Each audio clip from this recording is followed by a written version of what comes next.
wabarakatuh. Perkenalkan, saya Zara Kailanisa dengan nomor NPM 122222072, moderator dari kelompok 4. Pada video pembelajaran kali ini, kelompok kami akan membahas materi tentang piutang dagang.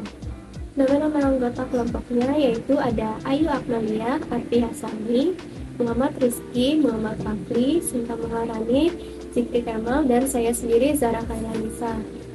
Di sini kami akan membahas materi tentang pengertian piutang dagang, mencatat kerugian piutang dalam metode langsung, mencatat kerugian piutang dalam metode cadangan, analisa umur piutang, dan penyajian piutang dagang dalam laporan keuangan. Mari disimak videonya. Perkenalkan, nama saya Muhammad Raffi Kusuma dari 1A11 NPM 1122263. Hari ini saya akan menjelaskan pengertian piutang dagang. Pengertian piutang dagang. Piutang dagang atau bisa kita sebut dengan account receivable atau AR adalah hak atau tagihan dari sebuah perusahaan kepada pihak lainnya yang akan ditagih sesuai dengan waktu yang ditentukan. Biasanya hal ini terjadi ketika ada transaksi dari pihak perusahaan yang menjual barang atau jasa kepada pelanggan secara kredit.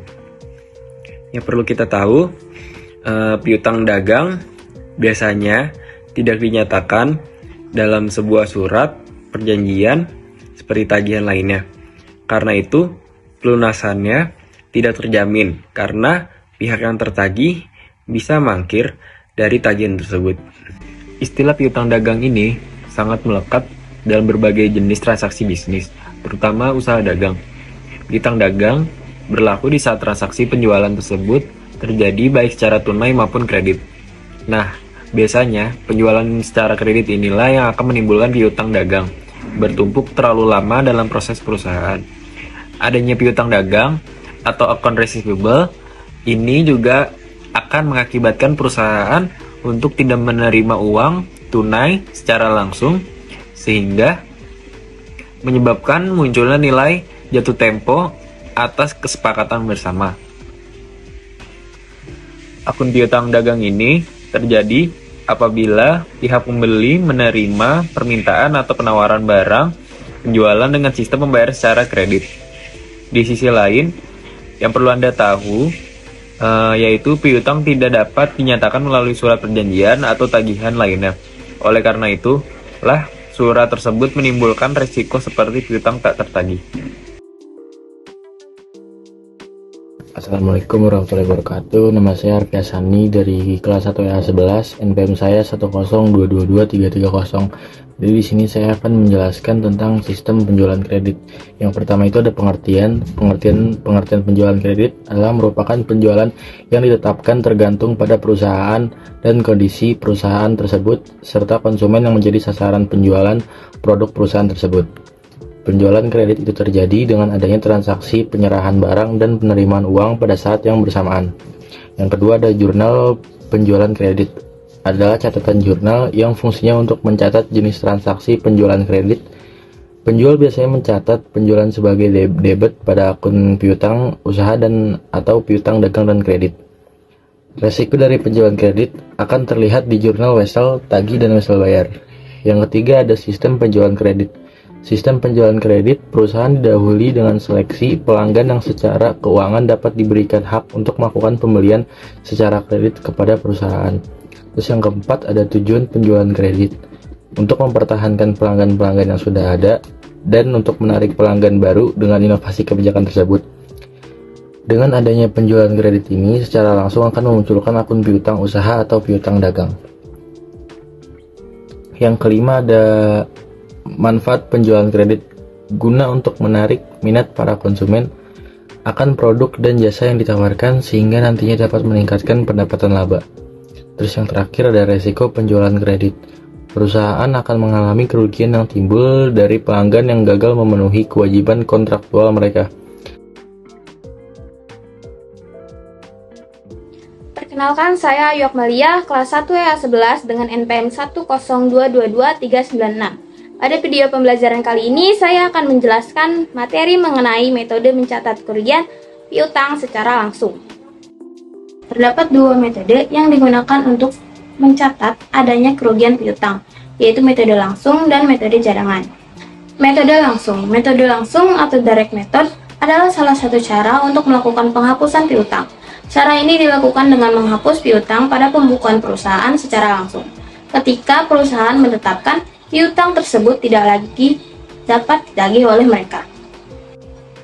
Singkatnya, perusahaan akan mencatat jumlah piutang yang tidak dapat diselesaikan hanya jika piutang sudah benar-benar tidak dapat ditagih. Piutang tak terdagih tersebut akan dihapus dan dicatatkan serta dibebankan pada perkiraan kerugian piutang. Penghapusan piutang akan dicatatkan pada kolom debit dan piutang pada bagian kredit. Jika terjadi pelunasan terhadap piutang tersebut, maka akan dicatatkan sebagai berikut, dengan piutang yang berada di debit dan beban penghapusan piutang berada di kredit. Proses pelunasan piutang tersebut akan dicatatkan pada kas perusahaan yang semakin bertambah. Berikut pencatatannya. Kas berada di debit dan piutang berada di kredit.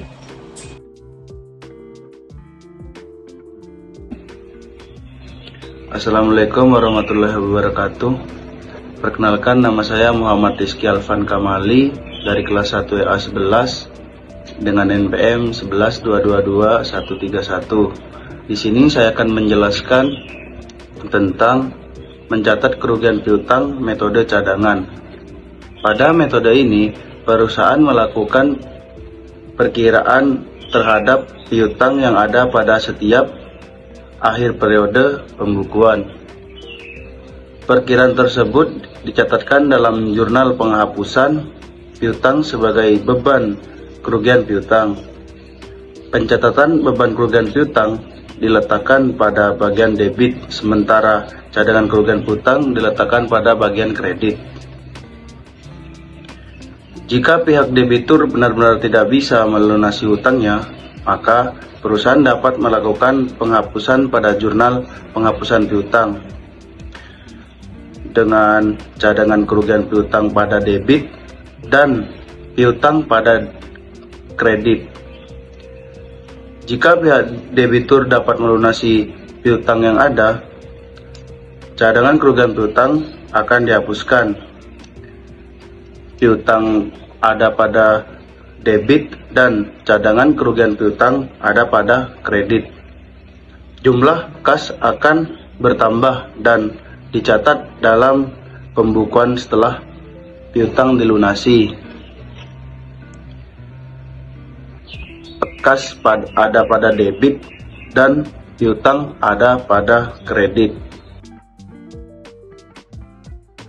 Perkenalkan, nama saya Zikri Kemal Akbar dari kelas 1 EA 11 NPM 122222077. Di sini saya akan menjelaskan tentang analisa umur piutang dan beserta contoh kasusnya. Analisis umur piutang dagang adalah metode untuk mengetahui lama waktu tunggu piutang dari pelanggan, sehingga perusahaan bisa mengambil tindakan yang diperlukan untuk mengurangi risiko ketidakmampuan pelanggan membayar. Dalam analisis umur piutang dagang, piutang dibagi menjadi beberapa kategori berdasarkan umurnya. Misalnya, piutang yang masih jatuh tempo, piutang yang jatuh tempo 1-30 hari, piutang yang jatuh tempo 31-60 hari, piutang yang jatuh tempo lebih dari 60 hari, dan piutang yang sudah kadaluarsa. Contoh kasus analisa umur piutang dagang adalah sebagai berikut. PT ABC memiliki piutang dagang sebesar 500 juta dengan periode jatuh tempo selama 30 hari. Pada saat analisis dilakukan, terdapat piutang yang belum tertagih sebesar 100 juta yang sudah melewati periode jatuh tempo. Berdasarkan data tersebut, maka dapat dihitung rata-rata umur piutang dagang PT ABC sebagai berikut. Rumusnya yaitu rata-rata umur piutang dagang sama dengan dalam kurung jumlah total piutang dagang dikali umur piutang dagang tutup kurung dibagi jumlah total piutang dagang yang belum tertagih. 500 juta dikali 30 hari ditambah 100 juta kali 60 hari dibagi 100 juta sama dengan 42 hari. Dari hasil perhitungan tersebut, dapat disimpulkan bahwa rata-rata waktu yang diperlukan PT ABC untuk mengumpulkan piutang dagang adalah 42 hari. Jika nilai ini terus meningkat, maka perusahaan perlu mengambil tindakan seperti mengevaluasi kebijakan kredit yang diterapkan dan meningkatkan penagihan agar dapat mengurangi resiko piutang macet.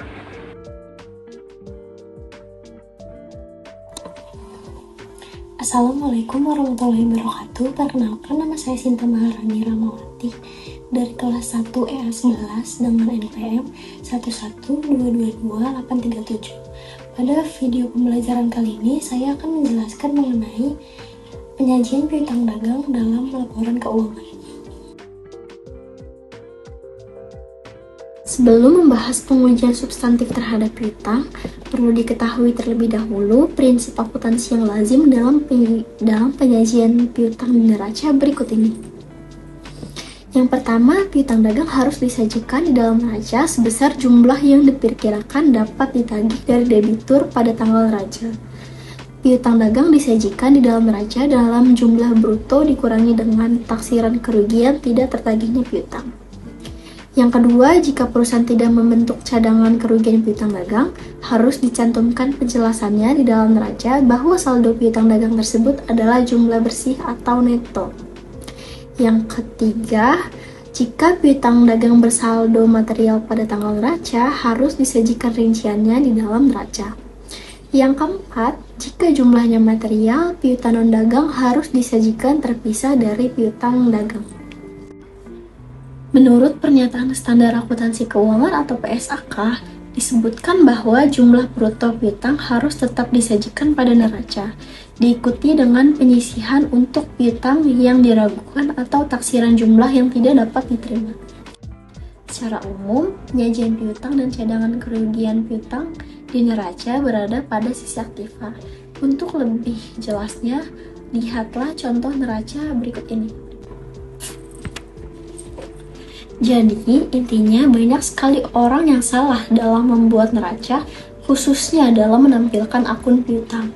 Seringkali akun piutang hanya ditampilkan sendiri tanpa ditampilkannya akun cadangan kerugian piutang dalam neraca. Kesimpulannya adalah materi piutang dagang merupakan hak atau tagihan dari sebuah perusahaan kepada pihak lainnya yang akan ditagih sesuai dengan waktu yang ditentukan. Dalam piutang dagang terdapat dua metode yang digunakan untuk mencatat adanya kerugian piutang, yaitu metode langsung dan metode cadangan.